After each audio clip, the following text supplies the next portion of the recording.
Assalamualaikum warahmatullahi wabarakatuh. Alhamdulillah, bertemu sekali lagi kita pada pagi ini untuk kita bincangkan berkaitan dengan Sayyidina Abu Bakar As-Siddiq radhiyallahu anhu.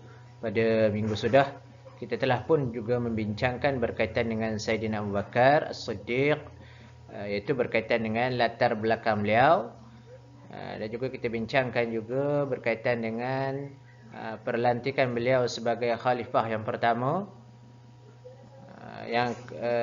dan juga usaha-usaha dakwah beliau. Dan pada minggu ni kita tengok dua perkara lagi, iaitu yang pertamanya berkaitan dengan sumbangan Sayyidina Abu Bakar As-Siddiq, dan yang kedua kita akan bincangkan juga berkaitan dengan pengajaran daripada kisah ataupun cerita Sayyidina Abu Bakar As-Siddiq ini. Jadi kita teruskan dengan perbincangan kita. Yang pertama berkaitan dengan sumbangan Sayyidina Abu Bakar As-Siddiq, bermula daripada beliau memeluk Islam sehinggalah wafatnya Sayyidina Abu Bakar As-Siddiq. Jadi kita dah tahu bahawa pada minggu sudah Sayyidina Abu Bakar As-Siddiq ini adalah merupakan lelaki dewasa yang pertama yang memeluk Islam. Di sumbangan yang kita nak bincangkan di sini ada dua perkara. Yang pertamanya sebelum menjadi khalifah. Ini fasa dia sebelum menjadi khalifah, iaitu selepas sahaja memeluk Islam sehinggalah sebelum dilantik menjadi khalifah. Dan yang kedua selepas menjadi khalifah. Ini maknanya selepas wafatnya baginda Rasulullah sallallahu alaihi wasallam, Sayyidina Abu Bakar telah pun dilantik menjadi khalifah. Jadi yang kedua inilah kita akan bincangkan juga apakah sumbangan beliau setelah menjadi khalifah. Dan untuk antum tahu, minggu sudah juga kita dah bincangkan bilakah Sayyidina Abu Bakar ini telah pun dilantik menjadi khalifah. Jadi boleh rujuk pada video yang pada minggu sudah. Jadi kita teruskan dengan sumbangan Sayyidina Abu Bakar ini sebelum menjadi khalifah. Jadi kita tengok ada 5 sumbangan. 5 sumbangan Sayyidina Abu Bakar sebelum menjadi khalifah. Kita tengok yang pertama ialah mendermakan seluruh hartanya untuk membiayai peperangan. Kita tahu bahawa Sayyidina Abu Bakar ini merupakan seorang hartawan, dermawan, dan dia telah pun mendermakan, membelanjakan hartanya untuk membiayai peperangan. Yang kedua, membebaskan umat Islam yang diseksa dengan membayar tebusan. Jadi kita tahu juga bahawa kita sebut tadi bahawa Sayyidina Abu Bakar ini seorang yang kaya, yang dermawan. Jadi bila ada umat Islam yang diseksa oleh kafir Quraisy ataupun orang-orang kafir, maka beliau membayar untuk menebus umat Islam ini tadi, orang Islam ini tadi, dan membebaskannya. Yang ketiga, sentiasa bersama Rasulullah sallallahu alaihi wasallam dalam semua peperangan. Yang keempat, sanggup mengorbankan nyawanya untuk menyelamatkan Rasulullah sallallahu alaihi wasallam. Tak kira di mana. Bukti yang kita tahu bahawa bila Sayyidina Abu Bakar ini bersama dengan baginda Rasulullah sallallahu alaihi wasallam dalam peristiwa hijrah dari Makkah ke Madinah. Kita tahu peristiwa masyhurnya ialah semasa berada di Gua Thur. Yang kelima, menemani Rasulullah sallallahu alaihi wasallam berhijrah daripada Mekah ke Madinah. Seterusnya kita tengok ketika menjadi khalifah. Sumbangan Sayyidina Abu Bakar ketika menjadi khalifah. Ada berapa sumbangannya? Ada 5 sumbangan. Ada 5 sumbangan Sayyidina Abu Bakar ketika menjadi khalifah.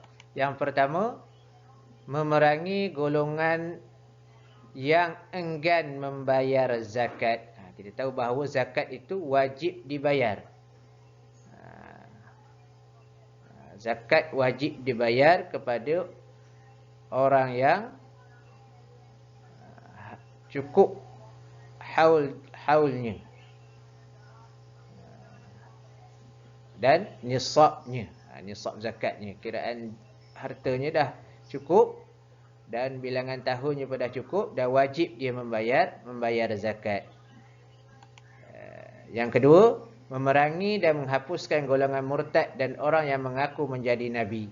Jadi selepas kewafatan Nabi Muhammad sallallahu alaihi wasallam, ada orang yang mengaku menjadi nabi. Bila mengaku menjadi nabi, maka secara tidak langsung orang ini telah pun murtad ataupun terkeluar daripada Islam. Ini yang diperangi oleh Sayyidina Abu Bakar. Yang ketiga, berusaha mengumpulkan semua ayat Al-Quran. Sayyidina Abu Bakar kumpulkan ayat Al-Quran yang telah pun ditulis dalam zaman Rasulullah sallallahu alaihi wasallam, dikumpulkan supaya tidak hilang. Yang keempat, mengekalkan keamanan yang telah diasaskan oleh Rasulullah sallallahu alaihi wasallam.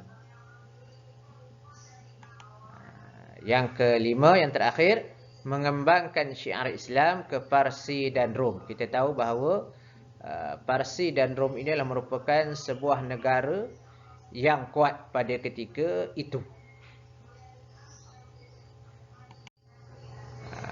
Seterusnya, pengajaran yang boleh kita perolehi daripada kisah Sayyidina Abu Bakar ini. Pengajaran ini boleh kita ambil dan kita gunakan dalam kehidupan seharian kita pada hari ini. Jadi pengajaran yang boleh kita dapat, ada 4 pengajaran. Yang pertamanya, kita tidak seharusnya bakhil membelanjakan harta di jalan Allah, kerana harta itu sebenarnya milik Allah. Kita ada harta, dan jangan kita simpan saja harta tersebut dan kita dermakan, kita berikan kepada orang yang memerlukan ataupun pertubuhan-pertubuhan yang memerlukan harta tersebut. Contohnya fakir, miskin, anak yatim, orang yang berhutang dan sebagainya. Kita berikan sedikit daripada harta kita tersebut. Yang kedua, orang yang tidak mahu tunduk kepada syariat Allah hendaklah dinasihati terlebih dahulu. Tapi jika mereka terus berdegil dan menentang, mereka boleh diperangi. Ini contohnya orang yang tak mahu solat. Solat itu wajib. Maknanya orang yang tak solat ini merupakan orang yang tidak tunduk kepada syariat Allah. Dan kita terlebih dahulu nasihatkan dahulu supaya dia melaksanakan perintah tersebut. Yang ketiga, setiap umat Islam wajib taat kepada pemerintah selagi pemerintah itu taat kepada Allah. Contoh dalam musim COVID-19, pemerintah mengeluarkan arahan bahawa kita wajib mematuhi SOP dan kita sebagai rakyat wajib mematuhi perintah tersebut, kerana perintah tersebut tidak bertentangan dengan syariat Islam. Yang keempat, orang yang benar dan lurus pribadinya akan menerima kebenaran Islam tanpa ragu-ragu, sebagaimana Sayyidina Abu Bakar As-Siddiq radhiyallahu anhu menerima Islam. Jadi kita betulkan akhlak kita.